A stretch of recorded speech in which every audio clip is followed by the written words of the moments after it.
Salam, selamat pagi.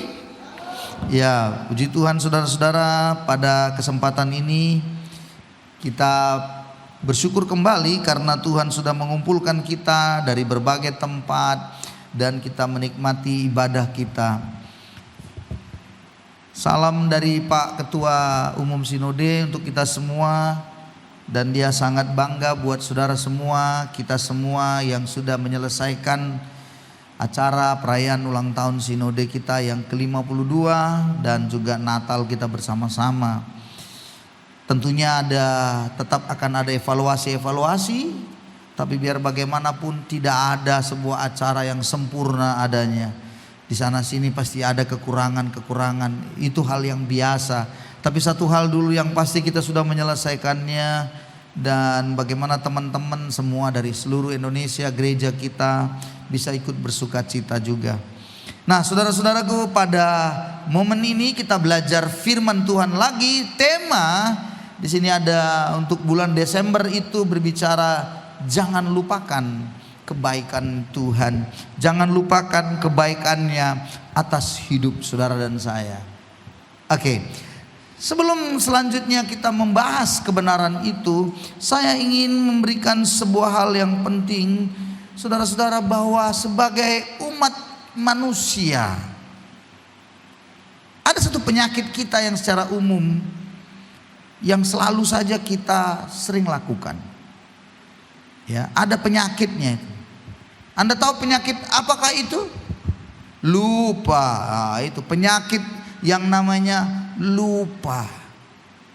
Penyakit lupa ini memang di mana-mana menghantui setiap orang. Dan celaka 12-nya penyakit lupa ini juga ya akhirnya kita bawa juga kepada Tuhan. Kita akhirnya lupa Tuhan, lupa kebaikan Tuhan. Begitu ya. Manusia begitu.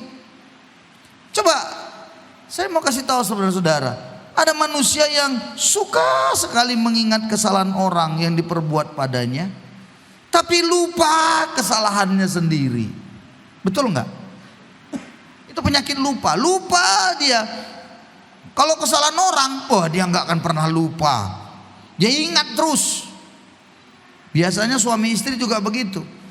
Istri biasanya ingat terus kesalahan suaminya, tapi kesalahan dirinya dia nggak pernah ingat, ya. Atau ada juga manusia yang suka mengingat kesalahan orang yang diperbuat padanya, lupa kebaikan orang padanya. Coba dulu sebelum lanjut, saya tanya pada saudara, dari dua ini yang mana saudara sering? Halo? Ada yang gak ngaku dosa nih saudara-saudara kayaknya. Bukankah kita suka seperti ini? Ingat semua kesalahan orang yang diperbuat pada kita, lupa kesalahan kita sendiri. Dan ada lagi suka mengingat kesalahan orang yang diperbuat padanya, lupa kebaikan orang dalam hidupnya. Nah, ini penyakit lupa. Coba kiri kanan bilang penyakit lupa. Kiri kanan bilang penyakit lupa. Nah, bilang sama dia, kaulah orangnya, bilang. Sayalah orangnya, bilang lagi. Iya, penyakit lupa ini luar biasa. Nah, yang ketiga lagi ada yang sangat mengingat penderitaan hidupnya, lupa akan kebaikan Tuhan dalam hidupnya. Kalau penderitaannya dia ingat, tapi lupa akan kebaikan Tuhan. Nah, ini juga ada juga manusia yang seperti ini. Kalau kesusahannya selalu dia cerita, sampai-sampai dia bikin statusnya di Facebook. Bilang kiri kanannya, aku mengerti siapa yang dimaksud. Lupa dia. Dengarkan. Penderitaannya dia selalu ceritakan, ya beginilah hidup begana. Lupa. Coba waktu gas tidak ada, selalu apa? Inilah ini pemerintah, mana gas. Penderitaannya cerita gas. Lupa bahwa sudah 3 tahun sebelumnya dia sudah jualan, gasnya tetap ada. Lupa dia 3 tahun sudah ada gas. Halo, siapakah orangnya di sini? Warna bajunya warna apa itu? Lupa. Di sosmed selalu kalau sudah penderitaan ceritanya panjang kali. Kalau udah kesusahan, luar biasa. Tapi dia seringkali lupa kebaikan Tuhan dan jarang sekali menyampaikan kebaikan-kebaikan Tuhan. Kesalahan orang cepat, langsung itu. Entah kemana ditujukannya, tapi dia curhat di situ. Lupa kebaikan Tuhan. Nah, saudara-saudaraku, saya juga menemukan akhirnya, mengapa ada orang jiwanya suka tertekan, mengapa susah tidur, mengapa jantung berdebar terlalu kencang, mengapa khawatir berlebihan. Jantung harus berdebar tapi kencang, harus berdebar tapi kencang dia, seperti ada sesuatu yang mengganggu dirinya. Khawatir ya, tapi jangan lupa terlalu berlebihan sampai dia susah menjalani hidup. Kesimpulan saya, akarnya salah satu hal yang terpenting adalah lupa akan kebaikan Tuhan dalam hidupnya. Lupa. Saudara-saudara, tadi pagi di ibadah pertama saya sudah membagikan hal yang penting sekali. Nanti lihat di YouTube, nanti saya bisa share linknya buat saudara. Bagaimana orang Israel tidak bisa masuk ke tanah perjanjian karena di situ mereka tidak percaya akan pertolongan Tuhan. 12 pengintai disuruh Tuhan. Dalam Bilangan 13 berfirman Tuhan kepada Musa, suruh beberapa orang dari 12 suku itu, semuanya pemimpin-pemimpin, pergi suruh mengintai tanah Kanaan. 12 orang dari 12 suku, 12 orang dan semua pemimpin. Pemimpin itu artinya apa? Orang yang punya kemampuan nalarnya di atas rata-rata. Orang yang punya imannya itu harusnya di atas rata-rata. Orang yang sudah pengetahuannya di atas rata-rata. Tapi dari 12 itu hanya 2 yang berani berkata, kita pasti mengalahkan orang-orang di dalam tanah Kanaan. Orang enak, suku enak itu, Yebus itu bisa kita taklukkan. Hanya 2 orang. Yang 10 bilang, enggak mungkin, mereka tinggi besar. Anda tahu kenapa yang 10 itu berkata demikian? Jawabannya sederhana. Karena mereka lupa kebaikan Tuhan di masa lalu. Apa kebaikan Tuhan? Bukankah Tuhan sudah membebaskan mereka dari tanah perbudakan Mesir? Bukankah di Mesir itu mereka jadi budak dan sangat-sangat terhina? Dan waktu keluar, Tuhan buat tulah yang terakhir yang sangat mengerikan. Anak sulung mati. Mereka tidak ada yang mati. Tuhan baik, keluarlah mereka. Dan bukan hanya sampai di situ, Laut Merah yang besar dan dalam, luas dalam itu, lebar dan dalam itu bisa terbelah 2. Dan mereka bisa berjalan di tanah yang kering. Laut itu menjadi kering, itu luar biasa. Bukan hanya di situ lagi, ada air. Dalam perjalanan padang gurun, waktu panas terik, ada tiang awan yang menudungi sehingga mereka nggak kena panas. Malam hari ada tiang api yang berjalan di depan yang menerangi mereka. Kurang apa lagi? Lalu mereka bersungut-sungut. Dalam Bilangan pasal 11 Anda baca, bersungut-sungut. Apa katanya? Ini memang manusianya. Nggak ada kita dikasih makan sama Tuhan. Yang mana Musa? Kalau kami di Mesir ada ikan panggang, ada daging panggang. Ini cuman mana yang dari surga, yang katanya turun dari langit itu. Kami kutip-kutiplah mana itu, itulah yang kami makan. Cuman itu, nggak ada daging, nggak ada ikan. Bersungut-sungut. Tapi Tuhan itu baik. Apa yang Tuhan buat? Dikirimkannya ribuan burung puyuh jatuh di perkemahan mereka. Dan akhirnya mereka bisa sembelih, mereka panggang, mereka goreng, mereka makan. Akhirnya mereka bisa makan daging. Kurang apa lagi? Tapi waktu masuk udah di perbatasan tanah Kanaan, 40 hari disuruh mengintai dan mereka semua lihat Hasilnya yes. Dalam Bilangan pasal 13, dan ini betul hasil dari tanah itu berlimpah susu dan madu. Betul-betul keren itu tanah. Tapi atau hanya ada katanya hanya orangnya tinggi-tinggi besar. Di sana ada suku Enak yang tinggi. Mereka itu suka makan orang katanya lagi. Ditambah-tambahinnya lagi. Akhirnya gentarlah bangsa Israel semuanya. Dan hanya Yosua dan Kaleb bilang, tidak, kita pasti mengalahkannya. Lalu mereka melawan dan memberontak kepada Musa. Apa katanya? Dalam Bilangan 14 baca nanti, Musa, ternyata kau antar kami di sini supaya mati di padang gurun ini. Memang kau ini pemimpin apa kau ini? Dia marah, bersungut-sungut, ngamuk sama Musa. Mereka memberontak. Waktu mereka memberontak kepada Musa, itu artinya mereka memberontak kepada Tuhan Allah. Karena Tuhanlah yang memilih Musa menjadi pemimpinnya. Yang terjadi apa akhirnya? Mereka berputar-putar di padang gurun itu, berputar-putar, nggak jadi masuk. Dan Tuhan bilang karena 40 hari pengintaian, dihitung Tuhan 1 hari 1 tahun, 40 tahun kau harus berputar-putar di padang gurun itu, berputar-putar. Sampai apa? Sampai matilah semua orang-orang yang lahirnya di Mesir tadi, mati semua di padang gurun. Yang masuk nanti ke tanah Kanaan itu berumur 40 tahun ke bawah. Karena yang lahir di padang gurun lah yang masuk di tanah Kanaan itu. Hanya Yosua dan Kaleb, 2 orang inilah yang lahir di tanah Mesir yang bisa memasuki tanah Kanaan. Itu artinya dengarkan saya. Orang yang lupa kebaikan Tuhan di masa lampau, lupa akan kebaikan pertolongan Tuhan selalu, dia akan berputar-putar saja dalam hidupnya, nggak tahu mau bagaimana, berputar-putar di situ-situ saja, berputar-putar.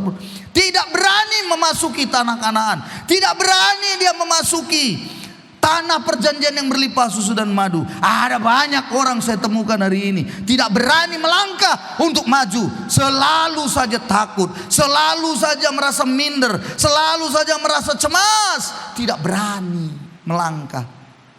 Jawabannya mengapa?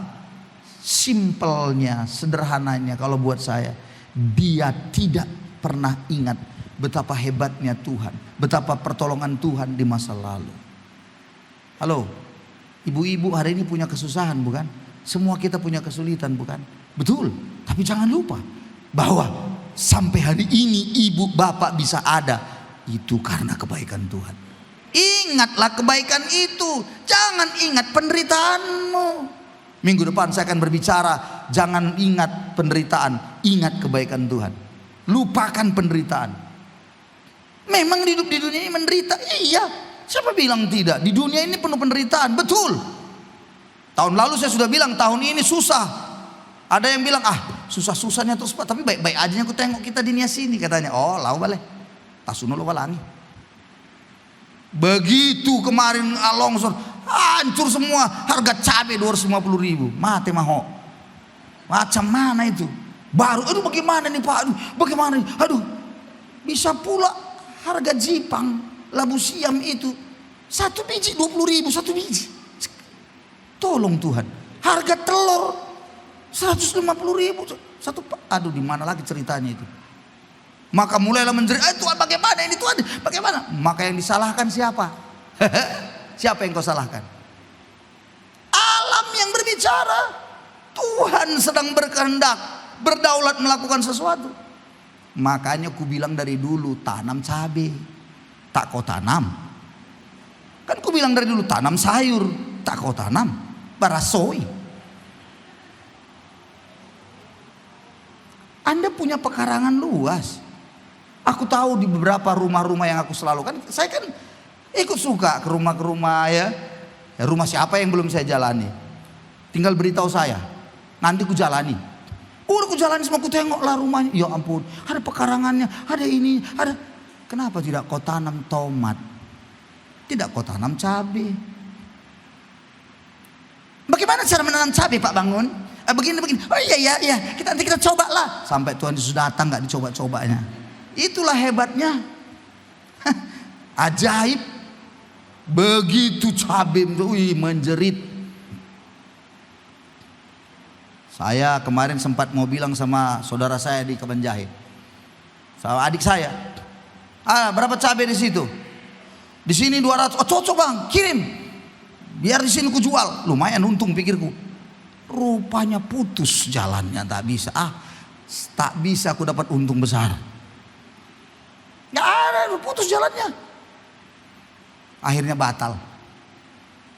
Dari Aceh Singkil pun putus juga waktu itu. Baru inilah bisa terbuka. Saudara-saudara, itu baru satu loh. Kesulitan baru satu. Saya ingatkan saudara tahun depan. Nggak ada kepastian lebih baik lagi lebih dari tahun. Nggak ada kepastian. Saya cukup bisa mencurigai tahun depan.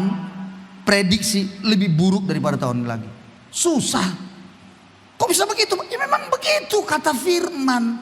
Menjelang kedatangan Tuhan, kesusahan makin banyak. Hidup ini makin sulit. Jadi apa yang bisa kita lakukan sekarang, lakukanlah. Apa yang punya, Anda punya apa? Apa yang Anda punya sekarang di rumah? Tanahkah? Babikah? Ternak maksud saya. Ayo. Good, bagus.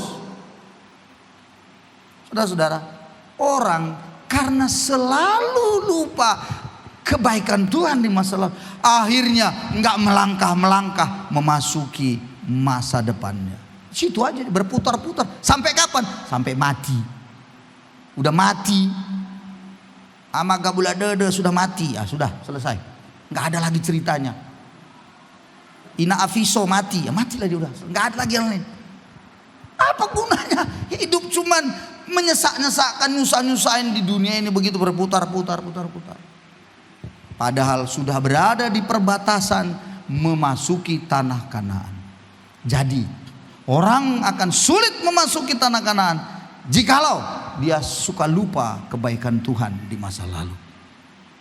Halo, bagaimana Anda semua hari ini? Lupakah kebaikan Tuhan? Lupa?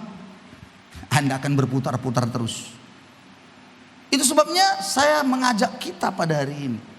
Mari kita lihat kebaikan Tuhan yang bagaimana. Ini kalau tadi pagi hanya sebatas itu saya sampaikan, tapi hari ini saya rindu kita melihat kebaikan Tuhan yang bagaimana saja dalam hidup ini. Mari kita lihat Mazmur pasal 103 ayat 1 sampai ke 5. Mazmur 103 ayat 1 sampai ke 5. Mari kita baca bersama-sama ayat ini. Dibuka saja semuanya ayatnya 1 sampai 5. Kita baca, lihat di slide sudah saya tampilkan dan kita bisa baca. 2, 3, ya. Dari Daud, pujilah Tuhan hai jiwaku, pujilah namanya yang kudus hai segenap batinku. Pujilah Tuhan hai jiwaku, dan janganlah lupakan segala kebaikannya.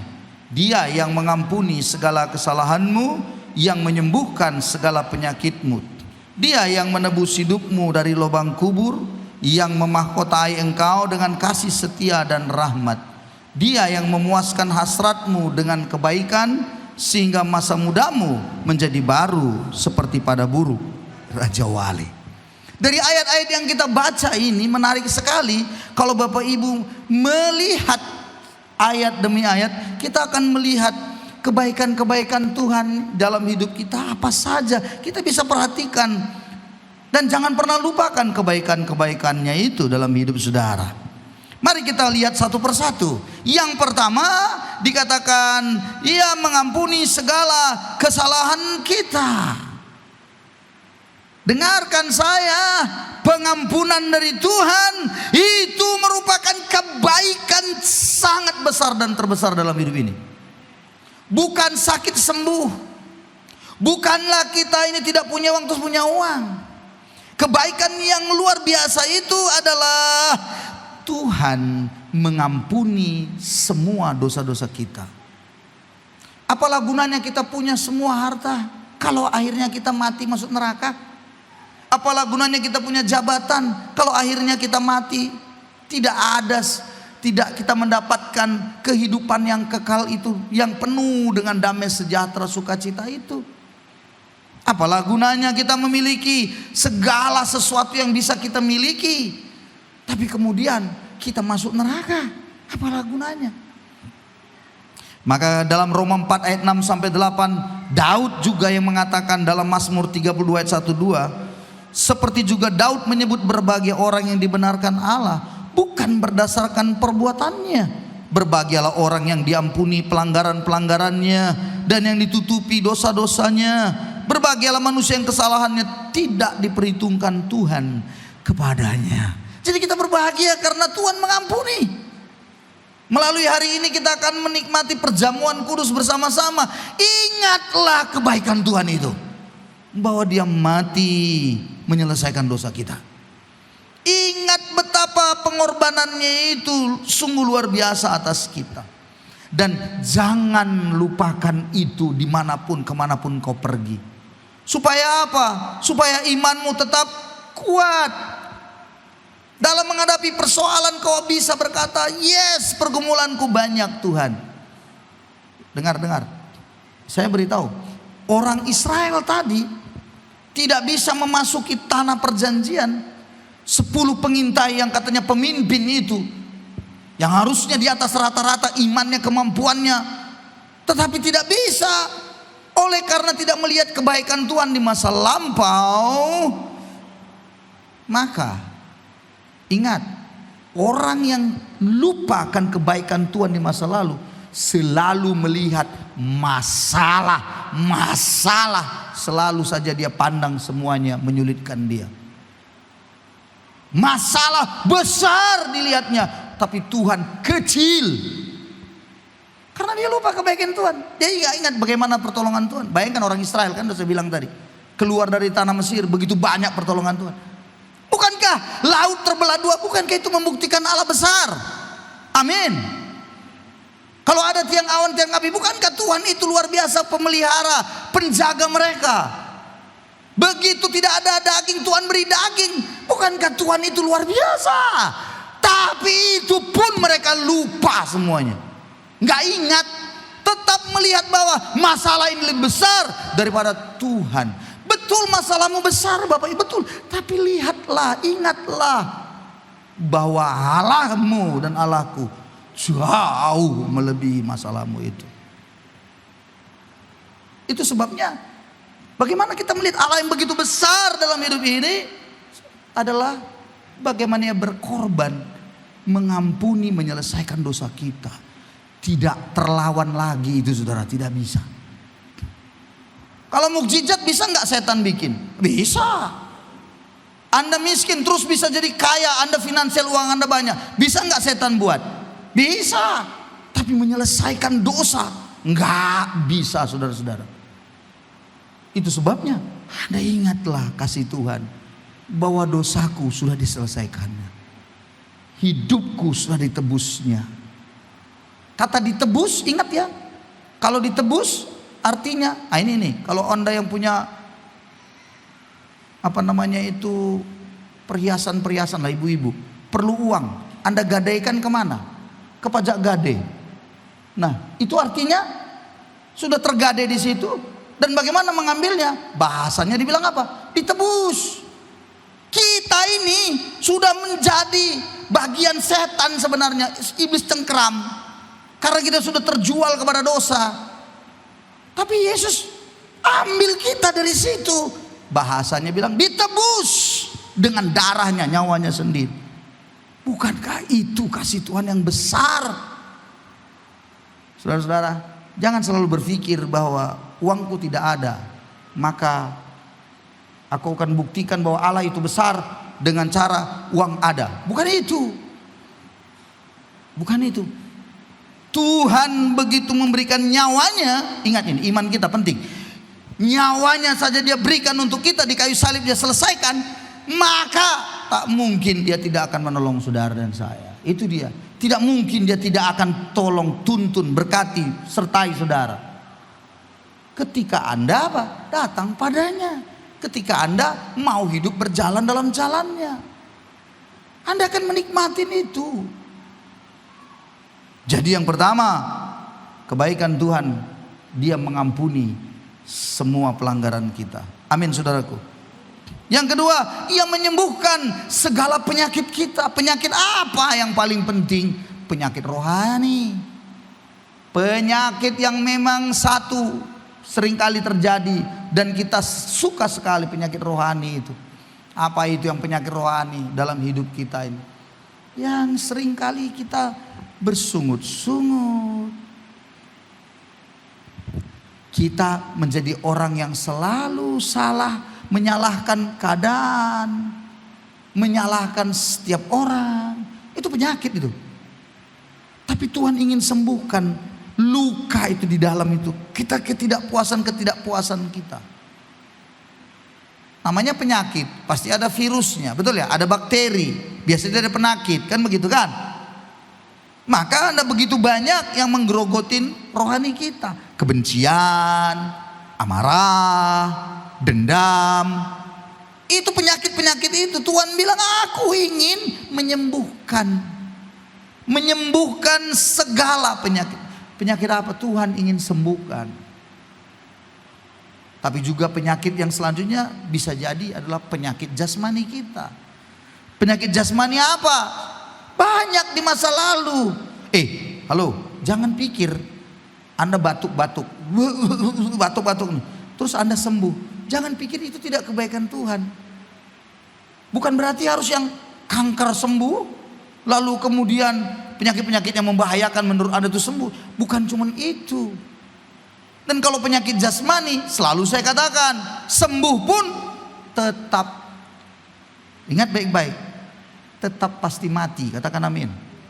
Karena sembuh dari penyakit jasmani itu hanya menunda kematian.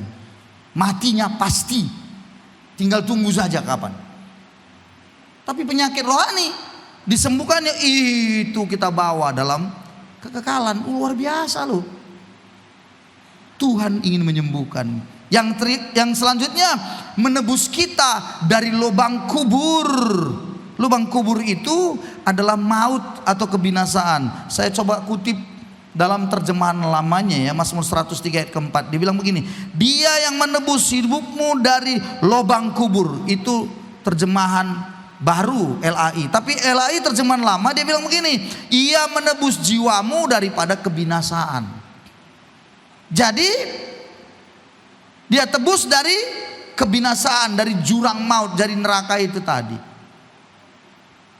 Selanjutnya yang keempat, memahkotai kita dengan kasih dan rahmat.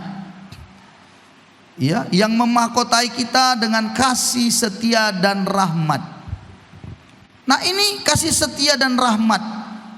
Itu kasihnya Tuhan itu selama-lamanya, dari selama-lamanya sampai selama-lamanya. Itu kasih setia Tuhan. Jadi di situ ada, kalau Anda baca dengan teliti, berarti ada dua mahkota di situ, disebut di situ mahkota kasih setia dan mahkota rahmat. Kasih setia itu berbicara apa?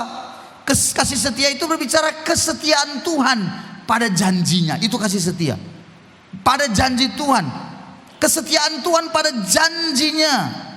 Mahkota berbicara tentang identitas kita yang baru.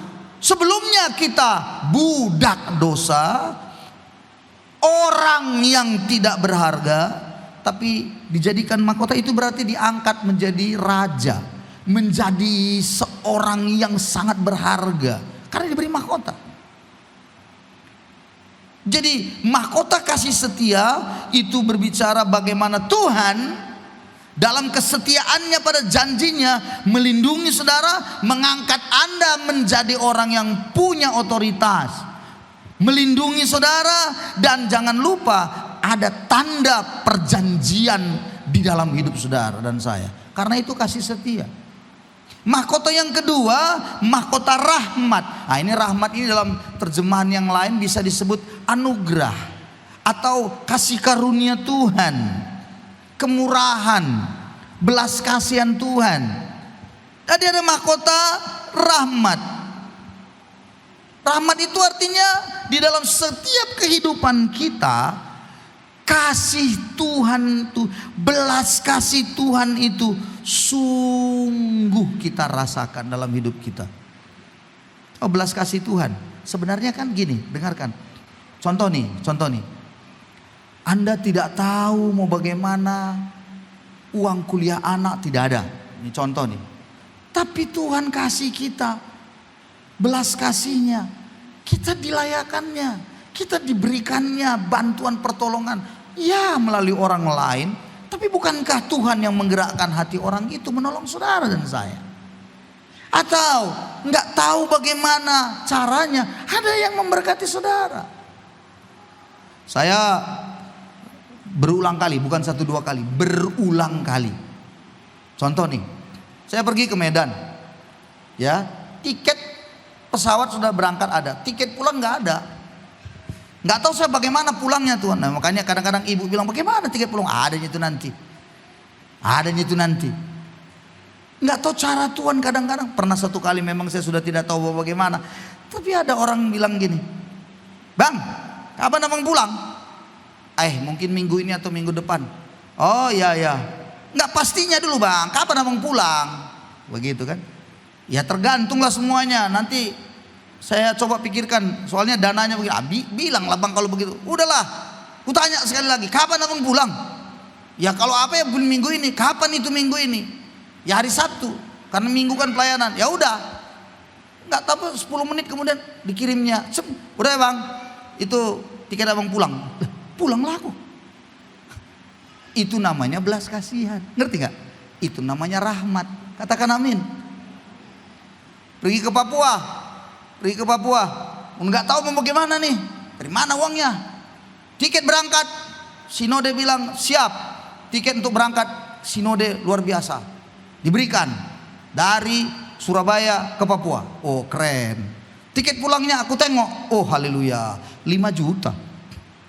Papua Surabaya 5 juta tiketnya. Ku bilang Tuhan Yesus, bagaimana ini Tuhan? Bisa nggak pulang aku ini? Jangan-jangan aku nanti ikut berperang dengan KKB di sana kalau kayak gini, nggak pulang-pulang kan begitu sudah. Tapi itulah sekali lagi mahkota rahmat itu. Nggak tahu ada kawan, saya bilang ada di Papua, bro, aku mau ke Papua. Wih, mantap, kapan? Tanggal segini. Aduh bro, aku nggak ada di rumah, nggak di Papua aku tanggal itu. Iya, di mana kau? Mungkin aku ke Jakarta tuh ke Medan nengok anak kita yang kuliah di ITB Bandung katanya. Oh ya? Oh iya iya. Terus gimana rupanya? Ya macam mana lah, kalau kau nggak ada ya bagaimana lagi? Ya datanglah kau kan belum pernah ke Papua. Iya ini dari Sinode udah siapkan tiket gitu. Terus pulangnya kau gimana? Ya belum tahu. Ya belum tahu bagaimana? Ya memang belum tahu bagaimana, macam mana lagi mau dibilang kalau belum tahu. Kapan rencana mau pulang? Tanggal segini. Udahlah, tunggu ya, siapkan tiket mau pulang. Udah pasti kau pulang situ, pulang. Kirimnya datang langsung, tiket sudah ada. Namanya apa itu? Mahkota rahmat Tuhan. Jangan-jangan nanti saudara sendiri yang dipakai Tuhan memberkati saya, kan begitu kan saudara? Di sana belum ada pak, udah gampang pak, tiket pak, pulang. Mahkota rahmat. Nggak, aku cuma klarifikasi aja saudara supaya ngerti gitu maksudnya. Ingat saudaraku, itu terlalu sering sehingga orang berpikir begini, banyak kali uang bapak itu ya. Kenapa? Bisa dia terbang ke sana kemari ya. Luar biasa ya. Dari mana uangnya itu ya? Haleluya ya. Dengarkan saya. Kebaikan Tuhan itu dimahkotainya kita dalam kasih setia dan rahmat. Percayakan hidup saudara pada Tuhan. Ingat kebaikan-kebaikannya. Amin saudara-saudaraku. Dan yang terakhir, yang menarik sekali. Apa ini yang terakhir ini untuk kita lihat. Yang kelima, memuaskan hasrat kita dengan kebaikannya sehingga awet muda. Ini saya awalnya nggak ngerti. Kok bisa awet? Saya tuliskan awet muda itu kenapa? Saya awalnya berpikir begini, kalau kita baca LAI terjemahan baru, dibilangkan memuaskan kebaikan dengan sehingga masa mudamu menjadi baru. Tapi dalam terjemahan yang lain saya baca bahasa Indonesia masa kini terjemahannya bilang begini, dia yang memuaskan hidupmu dengan yang baik sehingga engkau awet muda seperti burung raja wali. Wow, rupa-rupanya orang yang mengingat kasih kebaikan Tuhan itu awet muda. Coba lihat dulu kiri kanannya. Awet muda nggak? Coba lihat kiri kanannya dulu. Bagaimana?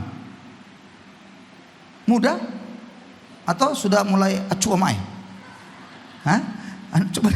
Coba lihat kiri kanan Anda. Oh, halo, dengarkan saya baik-baik. Awet muda. Makanya saya kasih pilihan buat saudara hari ini. Pilihan. Wah, ini sebelum kita tutup ya. Satu, yang mana ini?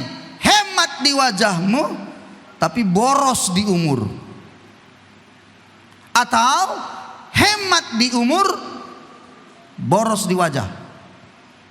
Mana yang Anda pilih? Hah? Pilih A atau B? Atau jangan-jangan boros di wajah, boros juga di umurnya gitu. Semua boros. Yang mana Anda ini? Boros di wajah. Halo, dengarkan saya. Boros di umur, hemat di wajah, atau boros di wajah, hemat di umur. Kalau A, hemat di wajah, boros di umur, artinya apa? Umurnya bisa 50 tahun, tapi wajahnya masih kayak 25 tahun. Asik. Semua pasti mau. Asik, aku mau Pak. Tapi berkacalah dulu, berkaca. Tolong dulu berkacalah kau dulu. Lihatlah dulu hidupmu. Jangan selalu pandai-pandaian menjawab. Lihat dulu, kan begitu kan? Atau yang kedua, hemat di umur, boros di wajah. Ini saya kasih panggilan misalnya begini, ya kan? Dibilang nih, dek, ada yang mau saya dek katanya, padahal sudah ibu-ibu beranak 3. Berarti dilihat wajahnya masih kayak anak gadis. Luar biasa. Ibu itu pasti senang. Iya. Dia gugup, dia bilang iya. Daripada Anda dipanggil apa? Nek, gini. Padahal lu tuh nek sabatawa nek, sabata. Dua. Langsung jawab. Pasti jawabnya gini. Ada. Udah marah dia, kenapa? Umurnya masih 30 tahun, sudah dipanggil nenek, sudah dipanggil kakek. Kenapa begitu? Boros di wajah. Jadi saudara-saudara, ternyata kesimpulan pentingnya adalah orang yang selalu ingat kebaikan Tuhan, ada sebuah sukacita dalam dirinya, dan akhirnya terpancar di wajahnya, sehingga wajahnya itu awet muda. Amin. Coba bilang kiri kanannya dulu, bilang dah, wajahmu mau awet muda atau awet tua? Tanya dulu dia, awet muda atau awet tua? Hah? Mau mudanya kan? Iya kan? Berarti kalau engkau rindu hidupmu itu awet muda, jangan lupakan kebaikan Tuhan. Jangan lupakan. Yang kecil sekalipun jangan lupakan. Jangan lupakan yang kebaikan Tuhan. Jangan pernah kau lupakan. Pasti ada saja Tuhan akan tolong saudara. Dengan cara Tuhan. Enggak tahu kita gimana ya, enggak ngerti kita gimana jalan-jalan Tuhan, tapi ada saja. Ada yang pernah ini nih, bayangin ya, dengarkan saya, ini kebaikan Tuhan juga. Anda cari keliling-keliling gas tak ada, nggak ada. Tapi Anda berdoa, Tuhan bagaimana mau masak ini Tuhan, tolong Tuhan. Terus Anda pergi keliling-keliling, ada yang jual gas. Berapa? 25.000. Nggak apa-apalah, yang penting bisa masak. Anda beli, lalu Anda pulang. Saya tanya, itu kebaikan Tuhan atau tidak? Itu kebaikan Tuhan. Iya, saya masih ingat kemarin waktu saya sama Riota. Masih ingat aku sama Riota ini, bener deh. Pak, di mana ada jual gas katanya? Mana ada jual gas? Pak, tahu aku nggak tahu. Aduh Pak, nggak tahu. Ku tengoklah di belakang itu. Ya ampun Tuhan, kurasa ada 20 tabung gas, nggak ngerti saya bagaimana. Lalu dibilang apa? Kita carilah Pak gini. Ayo, duduk. Lalu berdoa sebelum Tuhan, pasti kami akan dapatkan gas. Keliling jalan menuju binatang. Ada. Tahu saudara-saudara, itulah kebaikan Tuhan, saya percaya. Ada di situ rumah tertutupnya, ditaruhnya si tabung gas. Ke situ akhirnya ada itu kayaknya. Ke situ beli satu, harganya 25.000 ya. 25.000 yang pertama. Ternyata bukan itu. So nasabah katanya. So. Ada lain-lain, ada katanya. Hauga 5. Keluar 5 saudara-saudaraku. Saya percaya Tuhan tuntun kami ke situ. Enggak sampai di situ, enggak sampai 100 meter, 50 meter situ ada lagi. So berapa? 20.000. Berapa ini 20.000? Wih, ada Saudara, ada lagi yang lain. So, dikasih lagi 3 lagi. Ada lagi sebelah sana 2 lagi. Akhirnya Ameria itu dibilang begini, wah itulah ya. Kalau di dalam mobilku ada Pak Pendeta yang luar biasa diberkati. Wah, itu kan luar biasa kan? Saya percaya perpuluhannya pasti jalan itu saudara-saudara. Amin saudara. Nggak mungkin nggak jalan itu, pasti perpuluhannya jalan itu. Bukankah itu kebaikan Tuhan? Iya, kecil kelihatannya. Jangan pernah lupa itu kebaikan Tuhan. Saudara-saudara, saya nggak tahu apa kebaikan Tuhan dalam hidup saudara. Tapi jalanilah hidup saudara dengan sebuah keyakinan. Tuhan itu tetap baik, apapun pergumulan saudara, apapun masalah saudara. Tuhan berkati kita semua. Kita beri tepuk tangan bagi Yesus kita yang luar biasa. Haleluya. Mari kita berdoa, kita siapkan hati.